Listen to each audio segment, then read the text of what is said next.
Kabiro kwang'iyo maber kendo make sure ni equity nyathi ka nyathi moramora yudo somo masasawa. Kendo gima important ni to be penjo jopiny type mar service magidwaro. Mage momiyo e region no pod wadhi mna lead kato gimachielo en visibility. Be intie ichopo kuom japiny masili. Kendo wadwa keto bidii sana mondo wadeliver ne joka sipul nikech wan indebted to them nyaka chieng' moro change moro bedi. Komachielo, Senator Mama Kweni Dan Manzo kod Kamau Murango mar Kirinyaga oyang kaka mago matiyo matek gi 52 kiluwogi gi Jonyutu ma Murang'a gi 50 kachiel kod Okia Omtata mar Busia. Efinyakidi, Ramogi TV, Nairobi. Ben Sudan ni kodwa ka studio wabrogo kode mbaka no bang' daka moko matin. To moko kuom jokanyo e sekta mar somo e kaunti ma Migori wacho ni somo mar CBC sani osechako mako mach kata bed ni midhieche mag oting'o nok mar kuonde somo kaka laboratory, nok mar jopuonj to pod noenore e skunde moko. Jojuma miwa ler mar wachni. Higni osekalo mathoth ka ithedho somo no mag competency based curriculum kata CBC mondo koro kete e lai makare. En wuoth ma osebiro kod ywak ka kuom jokanyo sekta mar somo ma oting'o jonyuol kaachiel kod jopuonj. Ywak mathoth ma ende wuok kuom jokanyo sekta mar somo ka otende kod somo no mar CBC chal ka gima koro dok piny ka penjo maduong' en ni nyalo bedo ni koro somo ni sani omako yo makare koso ganda emol kod gowi. The CBC has challenges, as I've said, especially capitation, but I know the resources that we are receiving is not adequate. But we are utilizing the same resources to assist our learners. Ongea tu na serikali kwa upole na tuwaombe kwamba hata walimu wengine waongezwe. Ekinde limbe marwa skul primary ma St. Joseph Ombo kama bende ne ya klas manyien ma jopuonjre mag junior secondary school nyasi mano teleko director masomo e kaunti ma Migori Jacob Onyiego mokom jokanyo executive masomo wacho ni somo ni osechako mako yo makare. Jakomorwok no majo ten sikunde mag primary e kaunti ma Migori ni lokelo mabende en japuonj maduong' ma skul primary kaachiel kod junior secondary ma St. Joseph Ombo wach ni midhieche mane gineno ka otende kod somo ma CBC koro dok piny. All over the country, the government osetemo monyalo kendo nyithindo nitie gi kuonde ma gisome. Wan gi nyithindo 320 classes wan godo moromo gi asat now to wabro gombo no chako medwa achiel. Okelo wacho nitiyo kod riekni mamoko kaka mano matiyo kod mokum jopuonj mag sikul primary e puonjo puonjego mag junior secondary osekonyogi e duoko piny nok ma jopuonj e junior secondary. Wan gi jopuonj 6 kendo wachako wamedo 6 moko mowuok e primary section mar degree holders. Kata bedi mokum jokanyo e sekta mar somo wach ni piny owacho osego okang' maber mar keto somo mar CBC ma otegno ne wayango ne skul mathoth pod onge kod gige somo moromo ma oting'o laboratories kaachiel kod klese. The challenges mantie ma pod waneno en laboratory, but one schools ma are very close to senior secondary schools watemo mondo watimo practicals e skunde machiegni kodwago. Hatujapata nafasi ya kuwajengea nyumba ya maabara. Kwa hivyo swala la kwanza ni maabara. Swala la pili ni dimbwi. Wanafaa waogelee. Hawana hilo. Director masome county ma Migori Jacob Onyiego wacho ni piny owacho segero klese buora mag junior secondary e county ma Migori ka wacho ni kata mana gedo mag laboratories ma isiro kod CDF bende koro dhi nyime.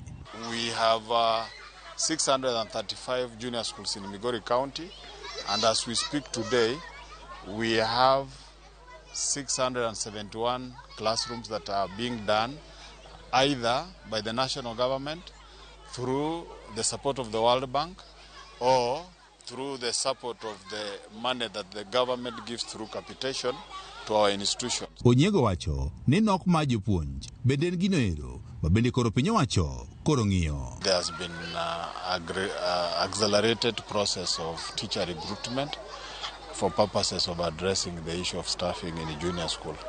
And even in the last recruitment that was done, emphasis was laid on recruitment of science teachers to address that area. George Juma, Ramogi TV, Migori. Bas kapok ochako go mbaka gi Ben Suda to wadhi ane achiel gachiel nyaka dala mar Addis Ababa, Ethiopia, kuma Setho Lale jasuba nitiere. Setho imore, ageno ni winjwa maler. Ang'o mosefwenyo nyaka ne wago mbaka saa achiel nyaka sani? Ne Trevor Mbija an jauyoma modak suba lakini sani wawinjo ni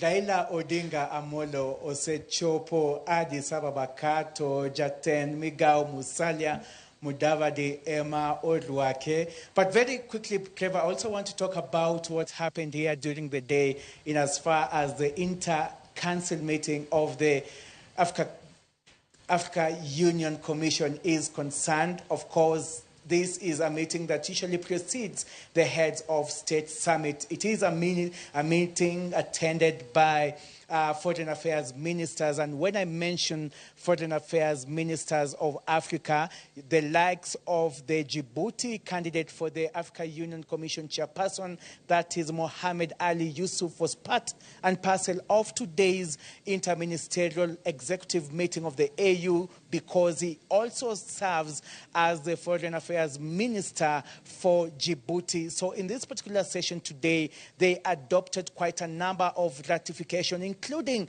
the situation in Eastern Democratic Republic of Congo and the situation in Palestine. So these two particular security issues or topics were discussed. They were part of the agenda. Secondly, they managed to conduct votes, and this was an election of 6 commissioners, and these 6 commissioners will be part and parcel of the team that will be led by whoever clinches the Saturday's vote for the AUC chair as well as the deputy AUC.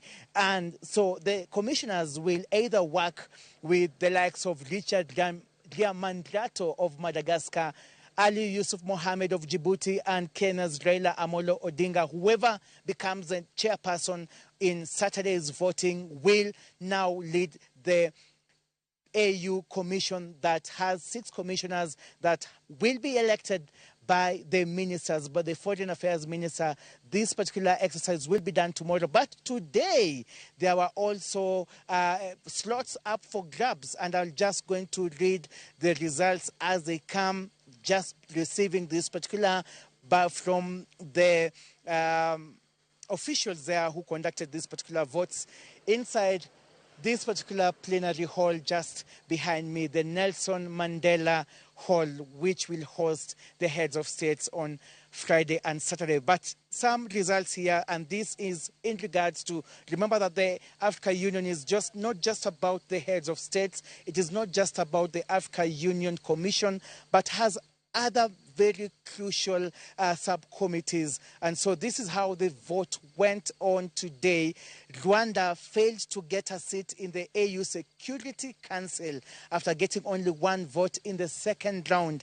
And another vote pitting Morocco versus Algeria was forced into a postponement. Nigeria has won the political affairs, peace and security seat, defeating Central African Republic. South Africa also emerged the winner in as far as the Infrastructure Council is concerned, because it beat Cameroon from ECOWAS. Now we also have another result here from the Eswatini, which managed to beat Congo and Zimbabwe to win to sit in the Agriculture Council committee as a committee member there. And so, Trevor, there's a lot more tomorrow, because tomorrow now, like I said, we're going to have the election of the commissioners that will work closely with the chairperson and the deputy chairperson that will be and can only be voted in by the heads of state. Remember that we have 35 presidents from various African nations who will arrive here from tomorrow to participate in the 2-day exercise of the summit.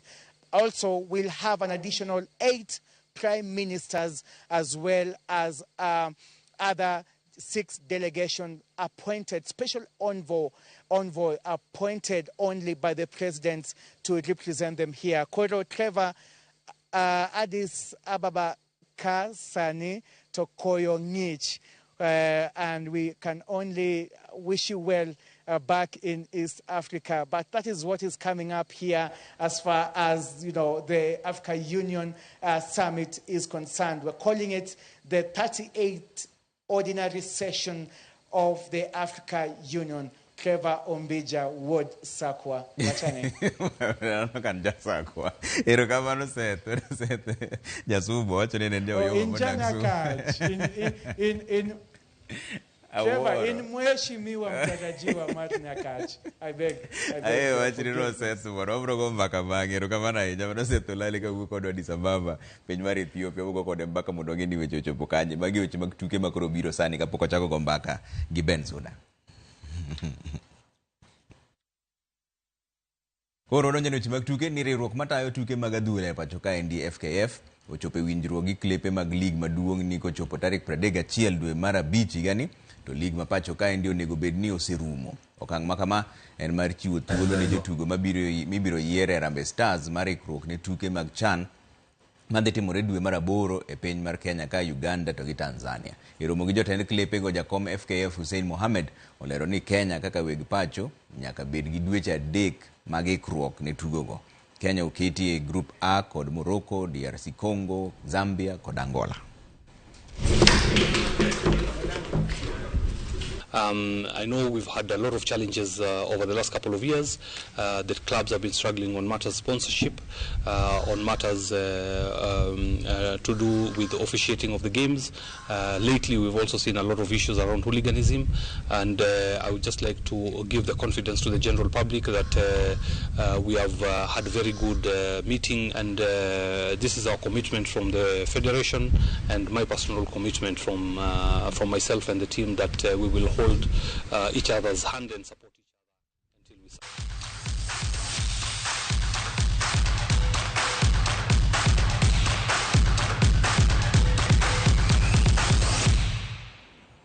Bas wadhi yuyo kwa dugo to mbaka gi Joyce Bensuda Osogo jaod bura ma Homabay kidhi mabura.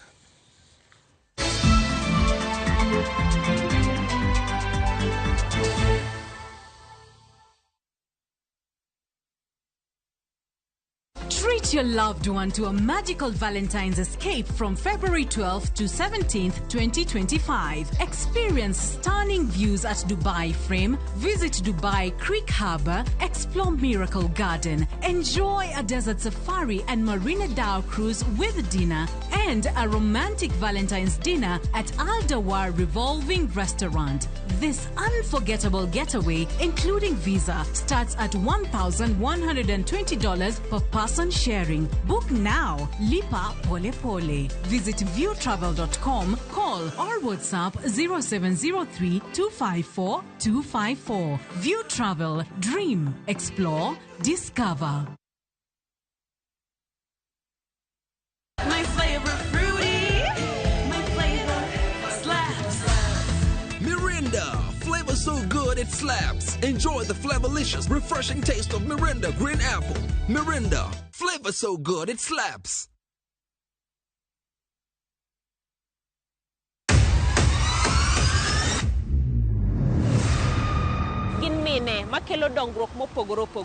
Don't speak on our issues as women.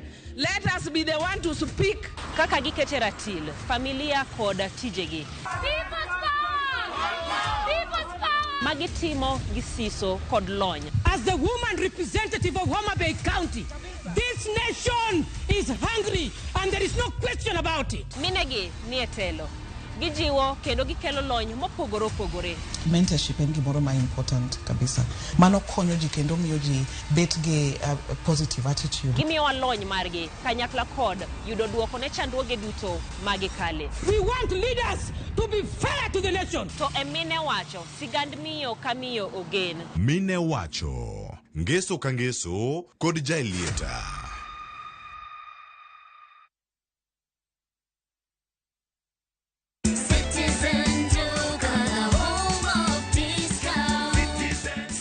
up on essentials this month with unbeatable deals from Citizen Duka and Quickmart. Get 4 kg rice at 880 shillings, 4 kg sugar at 578 shillings, 4 kg maize flour at 258 shillings, 4 kg wheat flour at 258 shillings, and 3 liters of cooking oil at 841 shillings. Prices that will not break the bank. Simply dial *487*5#. Choose your item, pay, and pick up at your nearest Quickmart. Citizen Duka, your home of discounts.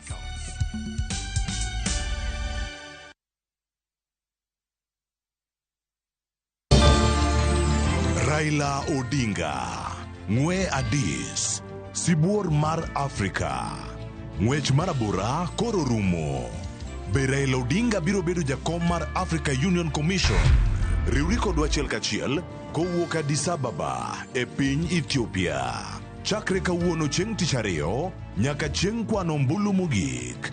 Beduru ka ung'eyo weche matimore kod nonro mag jolony kokalo e achiel kachiel e Ramogi TV, Citizen TV, Inoro TV kod View Sasa.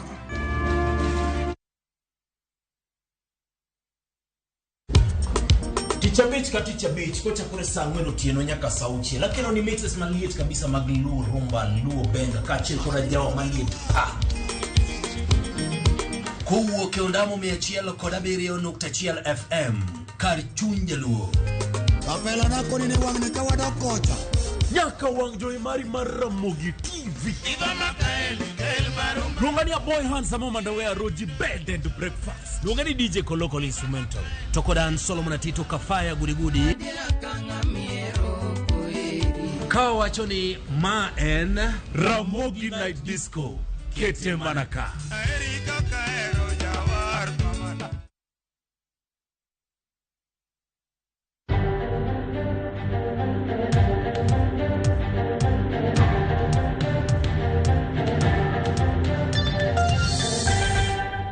Kamano kum kitera Ramogi TV ka koro chaka ne mbaka wagi wendo wa modhi alman kode studio ka buch jopiny Honorable Joyce Bensuda Osogo jaod bura ma Homa Bay. Erokamano nyakumbiro. Erokamano Trevor. Kawuono no yangi kaka achiel kuom jood bura matiyo maber e mokalo.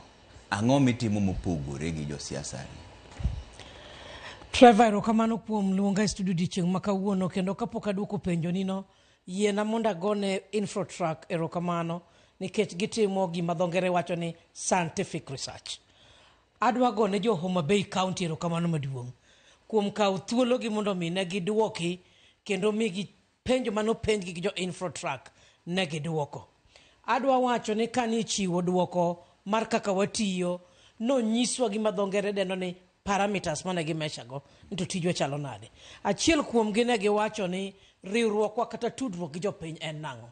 Chenro magwa gi jopiny giwinjo kendo ging'eyo kang' machalo nade. Tije wa mwatimo chalo nade. Tije mwatimo negi impact e ngima jok mwatimo negi e yo machalo nade. Kuomba moko mane ging'eyo. Omiyo an akawo thuolo ni kaka jaod bura ma Homa Bay County mokwongo mondo agone jo Homa Bay County erokamano maduong' kuom kawo thuolo gi mondo mi gitim gimiluongo ni participation e weche mag Infotrak. An normally jok ma timo ga research kata finding gik mwatimo okang' kokang' okaero tudora kodgi mondo apenjgi natimo nang'o nikech japiny ema timo evaluation. An aromo ga sama gi release wechego.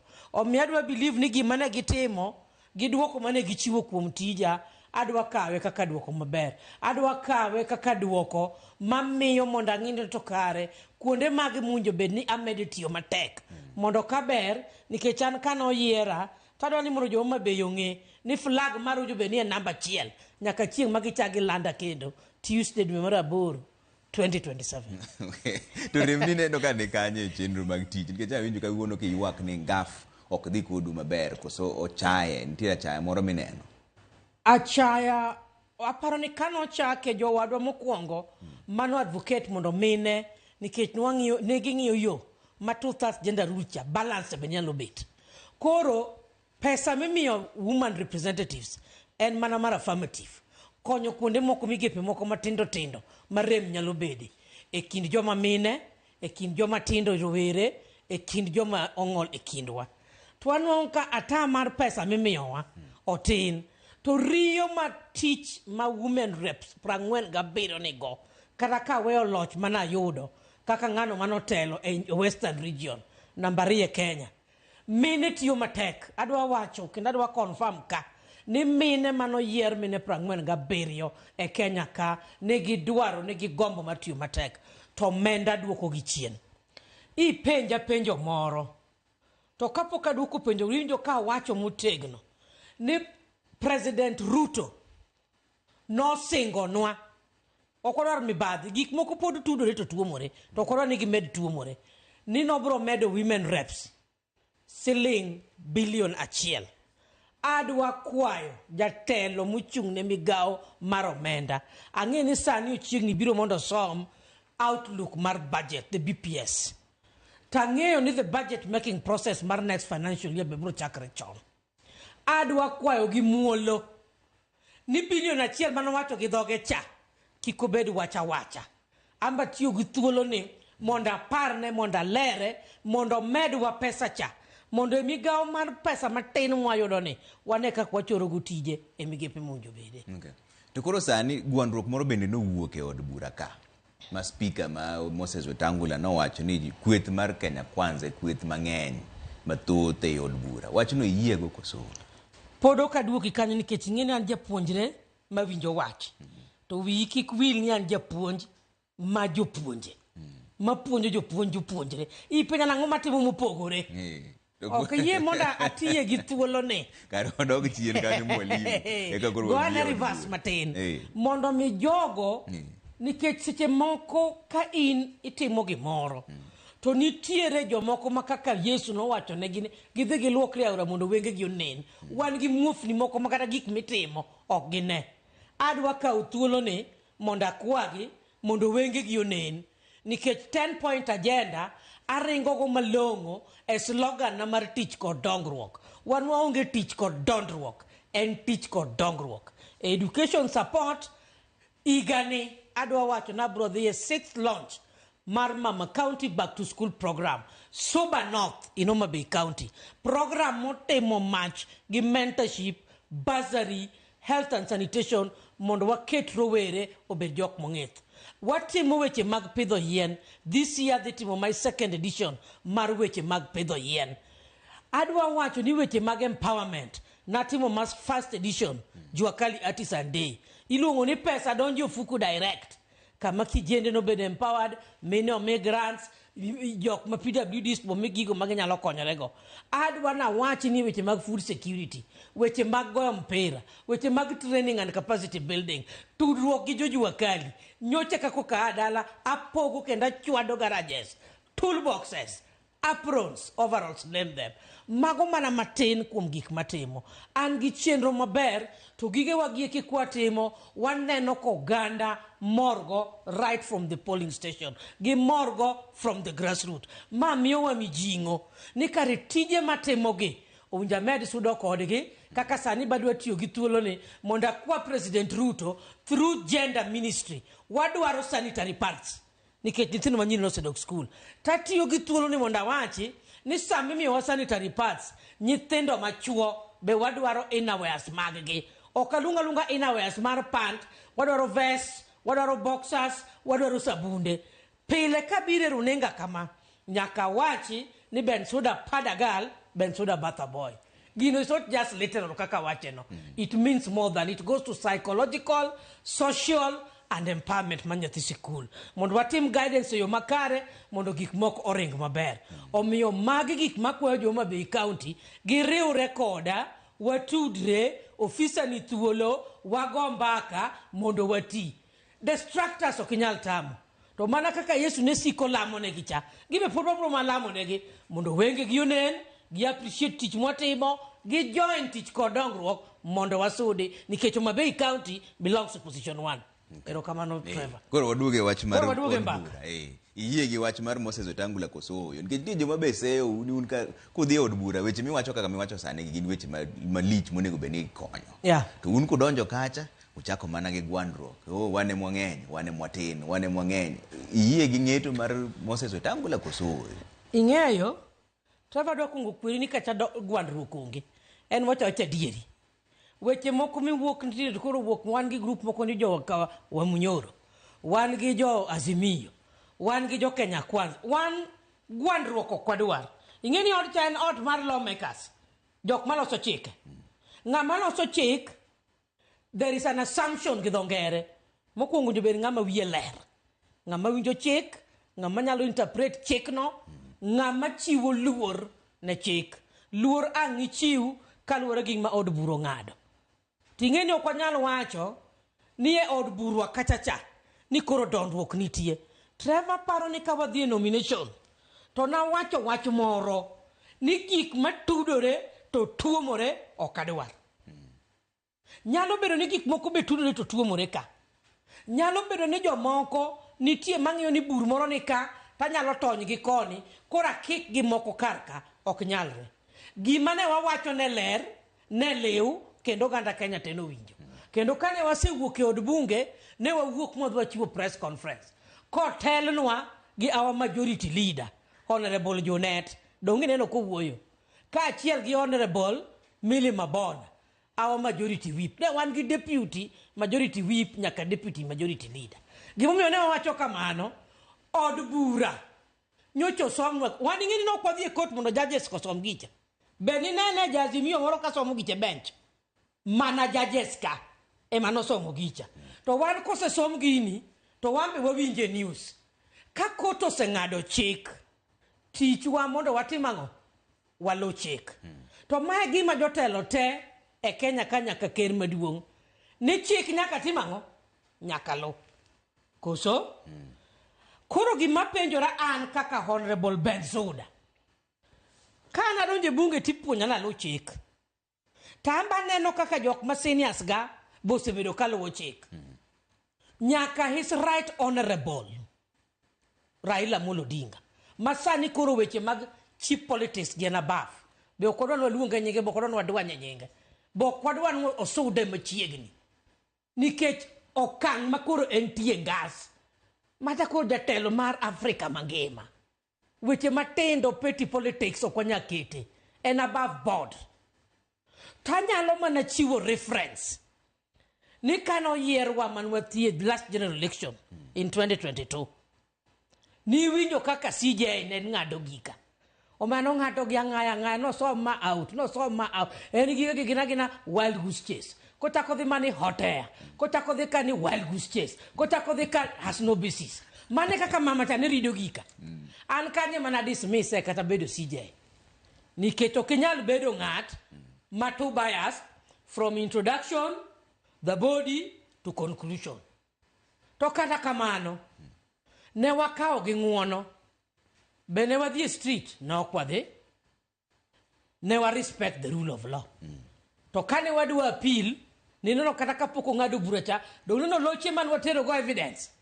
Iri pani mama chano somo gika be no somo. In loche man wating'o watero ka gika be no somo, noko somo. Tieni gicha chalni no ng'ade kata kapoko lande.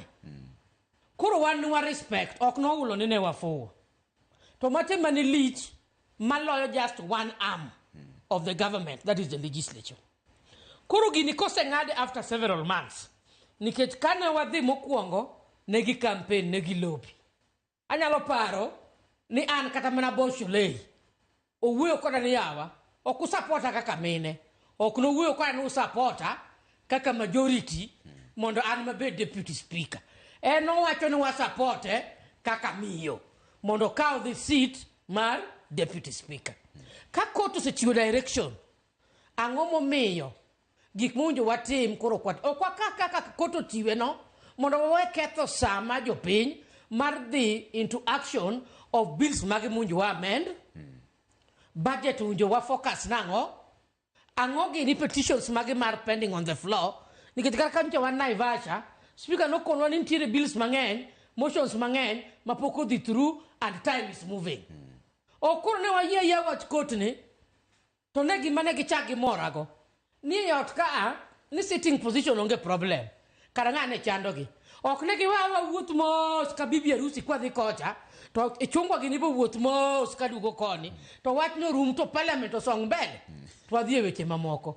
Omiyo an kora e wachne mar conflict of interest kano chiwo ler noduogo wacho e article mano wacho ni ok en an appointed state officer but an elected omiyo conflict mar interest kanyo to manade onge kanyo to kendo be naonge gi wach ahinya an kaka Bensuda to bende kakoro wadwa dhi matut kaka jopati kaka Azimio gima chak mono watero gine court back mondo miwa wadwa kawa appeal mondo miwa further explanation to this nikech wan okwan court wan lawmakers court ni court judiciary kucho onge ng'ama otamowa gini nyalo dhi adhiya machak dok nyaka Supreme Court en oringa kaka oringono mano be kaka support mano koulo ni wan gi wachwa moro mano koulo ni wakia gimwatimo mano koulo ni wadondore okochuno ni kasama opposition nikech wan watimo checks and balance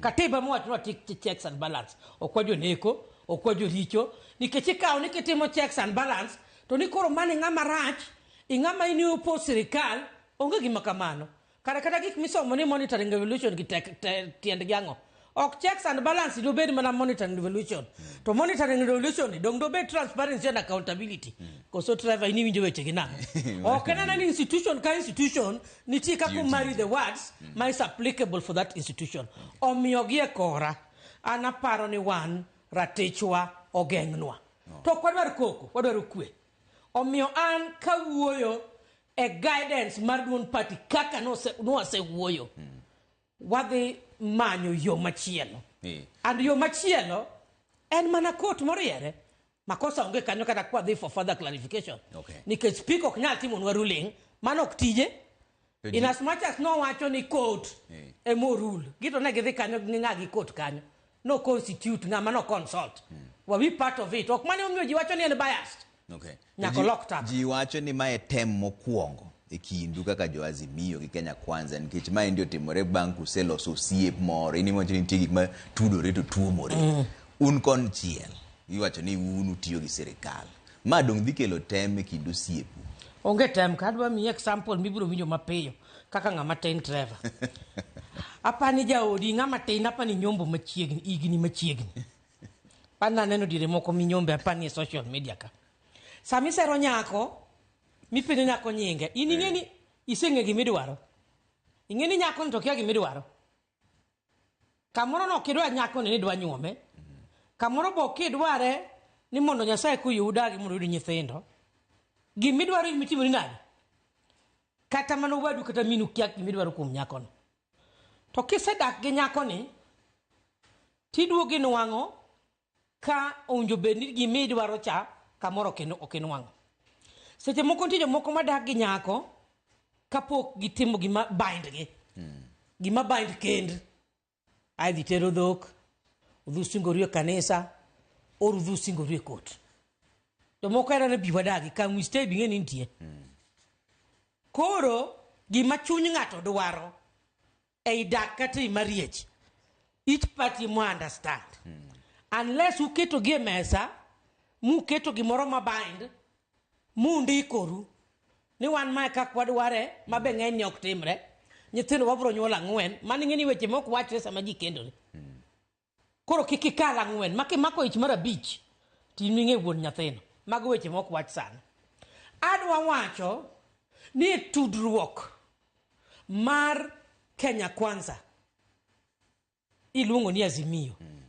okadwa golo kakunjo luonge kakiluonge no ini dwa luonge nang'o waluonge kakiluonge ne kaka dwa luonge nikech sani koro mi penjo adwa wacho ni waluongo ni nikech ana wuoyo kaluwore gi gima bedo guide na wache okatung maga one broad based government to broad based nyan kanone tang'iyo wisdom moro majakom ne nigo to kang'iyo ker masani chal ni kuome nomoke kuom rot makogulo ni to choge matur embona ni broad based ni dipoko kwelo kwe broad based ni okena na broad based ni party simu biro en broad based no kweno no kamtai kago gini mana nyoko chocha ko kel koni mane kaka nwap to nwadwaro ni broad based ni obedo broad to bedo based tana takati ni kosebedo based to bedo anchored gino bedo broad to era na broad koro wadwa chako timo nonro mana kaka jo infrastructure timo nonro cha ben based to kosebedo based to bobro bedo anchored mane koko nyalo bedo gi sustainability koso konyalo bedo ni en broad either executive or en abroad a judiciary or en abroad a legislature ka token based then okonyal bedo anchored and so seche moko inyalo question sustainability kanyo donjo ni koso kudonjo ini mwalimu nyako ma Kenya Kwanza ni udwaro kuome ang'o nyako mar Kenya Kwanza ang'o ma dwaro kuome to wan to ne wan gi manifesto wa to gimbe ne gin gi margi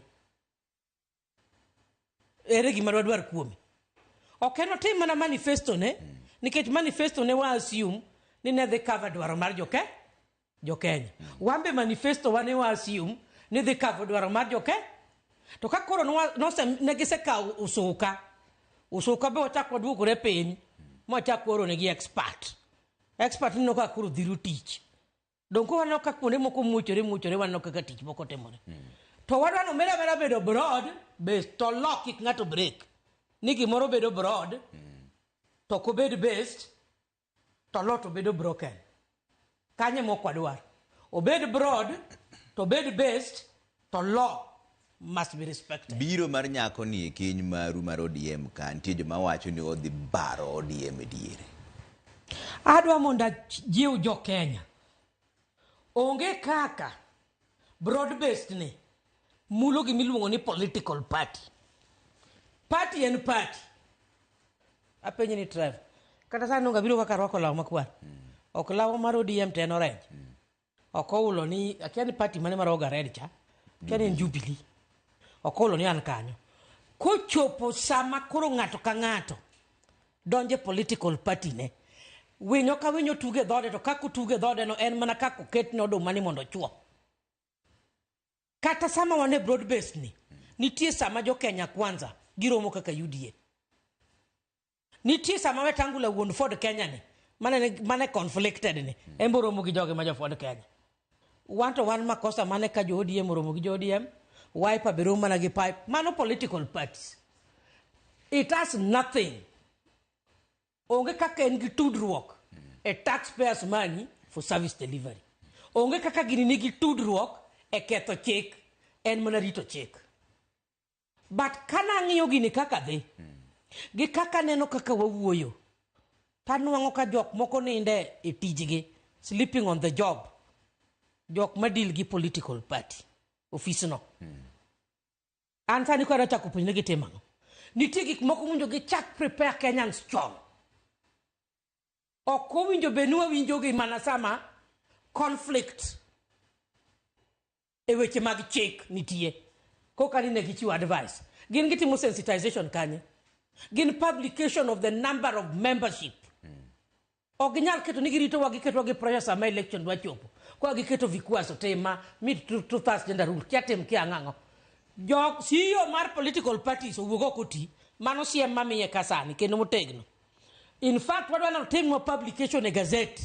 mondo wang'e ni parties adima ne Kenya ka niketo konya liso ni gik manitie last year maponitie sani defector samoro wango mondo ng'ato yiene no defect from a party chike mage ma require maga the civic education we want ok ni to nyaka last minute ng'ato dhi e court ni si defect no ki sign ma no ki timo kama ni cross kia pod gi advice post election pack pre post election pack jogi walo kodwa wadwa dhi 2027 kwa wajo mochiek gi weche mag civic education ok ginyala assume ni the elite class knows it all wang'eyo to japiny mane grassroots be nyaka mishane mar ng'eyo giwuogo ko mondo giti udhi siro William Ruto higa mar 2027 ngoja hii neno kata kani gisieko gimoni Wetangula wacho ni deputy speaker no se advice on the use of political parties mondo gola na report gisomo ne kia one number ni to kane wawacho gigi kapok tuomruok ni obet to ne gi dismisswa gi contradict themselves kuma giagi kuma gidhiye gi kia omiyo gini to chomo na court mondo court o declare gini malong'o weche moko ma giluoro low hanging fruits mag ne kan koro wabedo majority leader to kombe moko mag committees koro wan dhi bedo go mang'eny gini igni ariyo gi nusgi kata ka koro waket wadwa penjo gi igni ariyo gi nusgi dang' ginyiswa no obet nang'o no ing'e nyalo duoko bang' juma manyien okanyi winja Ang'o ida duoke bang' juma manyien? Adwa duoke juma manyien kita timo research. Koro abro duoke juma manyien. Mok ni iketo wang'i Addis Ababa. Ok sani. Sana timo research. Omiyo giweya mos according to court ruling. Mano tuomruok moro mane nitiere bunge. Higa mar 2027 udhi chung' gi William Ruto kaka ODM. Mano be demokrasi. Donga ma chung kodi wuko ke pap no chung kodi. Trevor okang'eyo kata ma would be violating your rights. Adwa matiyo kodi kaka ranyisi. In wuod luwo. Okang'eyo kata mano is anti-professional mari. Kata giri moro itimo matin piny kata. I hope ni okong'eyo malo ka okang'eyo. Ka nyalo tuomo gima nyalo hinyi. Waduo korka example mara. Kanyo kura weya yua tol. Asemo taya. An jok madwa chung koda e kom mar human rep ni. Adhi a consult kod gi na penji kiny ni chung koda. Okana winjo gi me pap ka giwacho ni gimbe kiny gi chung. Koso? Sama giseyiedhore ni kiny gi chung. Tiji kwero gi ni kiny gi chung. Ok ng'ato ka dwa chung to chung kodwa chung. Dong katibu yie ni demokrasi. Koso kora ka obete adhi beto gi go ni kiki chung. Ok beti en mana tich. Ok beti en mana japiny. Ema ng'iyo ni Ben Suda ni to tiyo maber. Kada ka Trevor Bija dwa chung kode human rep. Trevor Bija tema to gini to konyal. To kanyal biro kwiri ni kiki chung. To wan bende kaka wapango i odwa kaka ODM. Ing'eni wan jakom wen ng'atadi. Jatend wen ng'atadi. En none other than the Prime Minister. Kena dwa koni ni kawuono gima nomora. Ni jakom majority leader ma en Jonet. No wacho kawuono ayanga. Ni kik ng'ato kaw advantage. Ni biro diko wiwa to diko tokwa to diko tiendwa. Ni nikech jakom kuro dhi EU. Pod wabro yudo instructions kwa EU. No wacho. Okomo. Omiyo chama iko imara. Mewuok Raila ni ok nyal baro chama. Obaro nako. Gata sani pun tire tungni more i chama kanyo. Joma wacho tungni onge lut kano wuogi monde gi ariyo. Okwer matata ni we ng'iyo chien. En ong'iyo chien. Otuo ka chumbi koso kotuo. Wuoth ka ji dhi safar. Ng'ama toke tek mok winj wach. Tuo mana ka chi lut. An kaka jachama madamu. Awacho ni ODM iko imara. As a party. Mano koulo ni okati as a county MP. And mano koulo ni kogik sa siasa. Ma parliament will be dissolved. O ng'ato dhi mana e ode. To jomoko be bro nyuomo jomoko. Kore nyuomo mana ng'ami ere. Nyako be kidwa nyuomo to dagi. Bok ichune. Ichwade mondo bed chiegi. Aneno kama makamu wacho ni Trevor Musna Ben Suda Songa mama is a strategic planner. Koro wadhi mbele ka endini. Ineno ka koro wach mar yiero ma AUC ni biro. En wach minene nang'o. Nikech nitie jomose wacho ni jakom moko nego dhi. Nikech kodhi to siasa ma Kenya ka bro lale yamo. Kata ji moko bro tiyo marach gi telo.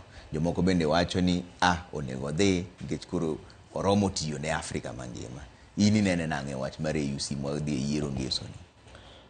Ana support both sides. Ma wacho ni ok unjo dhi nikech gin gi sababu gi. To an kaluwore gi wisdom ma jakom ni go. Kaluwore gi agenda ne ma en go maleo. Ma nyocho present kane gintiere. Gwambo god nyalego wacho wach infrastructure. Omera kupime. Mit ng'ato miye thuolo. Modwa gore go kaka nawinjo pime cha. Weche mag yo bedo mapoth. Airlines bedo mapoth. Weche mag railway bedo mapoth. Gino winjo. owinjo ka ng'ama winjo mume tagni wiye. Kano chako wacho na weche mag peace and security. Ya dongo neno Kenya ka kuchier mani kechen. Ogo dhogen mondo jenzi ka dhi mbele. Ma de lich makata DRC Congo kata Sudan Somali ne berber. Tiere no nyalo maintain that peace. En uwuon en compost. Iparo ni gik mosetimore ka yieroge. Idhana kakoro MCA ananeno Kenya ka jomoko koyombe MCA to negore. Gineko ni odwa bet ni ng'ato dwa yombe MCA. Jomoko nego nyaka aspirants.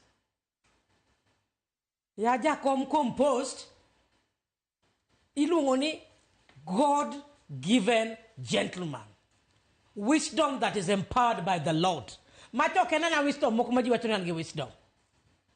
So a peace and security osesko. Kachaka ng'iyo weche mag modern agriculture kaka nopimo. Wan wawuoyo about empowering youths. The youth sani okangi kete gi kwer no puro modern agriculture. Modern agriculture kanyo the youth dhi winjo mabor. Farmers marketing strategy, digitalized production, identification of farm diseases. Magote winjore. Kachaka ng'iyo climate change. O winjo mag climate change. Such kind of a brain needs to unite Africa in totality. Uniting Kenya and leading Kenya will be just a word for him. After all, Ombija, I'm sorry to say, he has been the president in his own right. There is no president who has ever ruled this country without the wisdom of Jakom, without consulting Jakom. And his policies proposed has made this country move. The investors who have come to this country, I would say, Jakom has played a key role. Policies and rules which cannot be championed. Democracy which had been denied in this country. This is all because of Jakom. The freedom we are talking about, including you people yourselves as media. Yeah. If it was not Jakom, what media freedom would you have? So to me, he has been a president of this nation in his own right. And that has made some of us to breathe in and out. Co-scale up to be the AU chairman. I fully support. Nikech kare koko lemo dhibiro mathoth. To fuok modhi weyo ka. Okay, maji uluo. Fuok ok nyal bet. Dio wugo ga motegno. Dongo timonwa. Dongo osiko wuotho kodwa kuwuoyo kodwa. Bedo nigi Jakom 2 minutes. Onjo be ni learn something from him. Okay, no. What do you learn from his words? What do you learn from the way he handles issues? What do you learn from the wisdom of ensuring that there is peace and prosperity in this nation? Mane makolo leaders should emulate. Mondo fuo kik bedi. GOT motegno. Nikech joma ndiko ji tich to gin jopiny. Gimi wacho no tasewinje. Ka jomoko wacho ni Jakom koro dhi AU ng'ama biro tingo bede ji onge. Kuna penji driver in badane kinene. Badane en gima tuo mok nyal tingre. An Jakom kano tingo bada to miya gweth. I'm just giving an example with my own so that ng'ato kik wach na tiyo gi nyinge. It is not literal tingo bad ni yom okinyal emomiyo joli. But it is true ni kata ko tingo bada. Omentawa. Nikech an policies mawacho weche mag cham. Achiko ita tawinjo Jakom dwaro nango. Jakom wacho nango. Chama dwaro nango. Mane kaka unjo wan jotelo. Unjo wawuothi kendo warit cham. Mondo dongruok obed ni oganda. Jo party moko we ka advantage. Gin ka ging'e ni parties gi yom dhi gore piny. Kar wuoyo ni wang' ng'atingo badwa onge gidonje ODM. Warwakogi, wadhi batisogi. E nying wuoro, nying wuowi gi roho maler. Wach mogik ben suda ka koro watieko. Sa koro ma wawangwa. Wach mogik midawego jopiny. Wach mogik madawego jopiny ni wariwre motegno kendo watim motegno kaka jo Kenya. okoyot. Wang'eyo ni ne waywago usuru kocha, to wang'eyo ni gik mang'eny nitie mapok odhi kare. Ma jopiny nigi ng'ur. Wan kaka jobunge nwabet piny mondo wang'i weche mag SHA mondo kelnwa report. Mano gima gone Wetangula speaker erokamano. Warito repodno mondo ng'ur mosebede weche mag thieth otimre. Pesa wuog malo mondo governors oti tich motegno mar ugatuzi. Weche mag ndara, weche maluongo ni infrastructure, health, climate and empowerment of the people. Wan kaka women reps wadwaro pesa watitije mag affirmative action. Ne jo Homa Bay County ne uyiero gima ngima, uyiero gima longo, ero uru kamana hero u, kendo kogik 2027 wawuoth kanyakla, watimo tegno, Homa Bay wadwa dhiro, ma jok mane bi Homa Bay bang' higni 10 dhi rwenyogi. Mane wach Ramogi. Nyasaye ogwedho nying Ruoth. Erokamano. Rewo Joyce Bensudo Sogo wuoyo motegno ahinya. Waja od bura ma Homa Bay. Erokamano jako miyo seche. Erokamano ahinya Trevor. Bas, mane kamoro e chenro. Erokamano. Asante sana. Thank you so much. Luong joma moko walemne baba. Mondo baba wang'e ni Sabato. Koka gima mitna ni yiere chieng' man jadwe na lemo. Omera chieng' no chonga gi lo. Ler dhi rieny. Baba dhi kawo gino. Ang'e ni Afrika mangima demo. Erokamano. Mane kamo e chenro moro mar buch jopiny an kaka pile nyinga Trevor Umbija.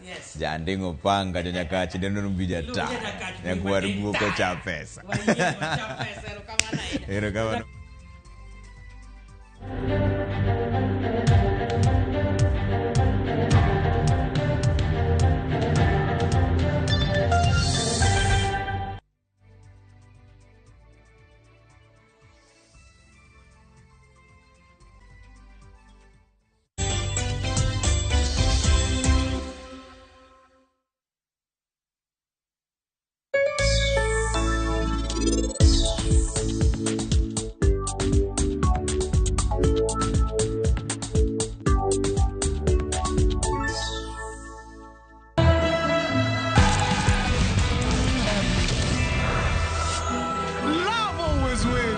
Or deposit into a KCB Gold Savings account and stand the chance to win. Revisha and feel the roar.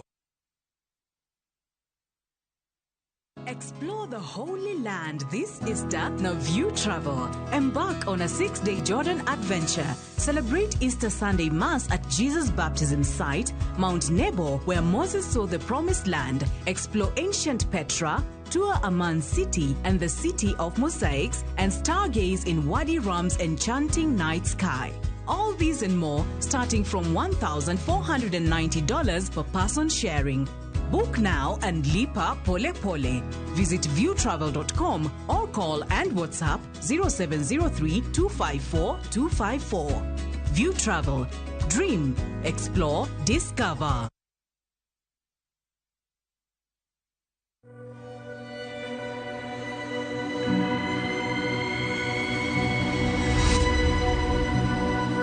People come to me and they say they get discomfort when they have ice cream.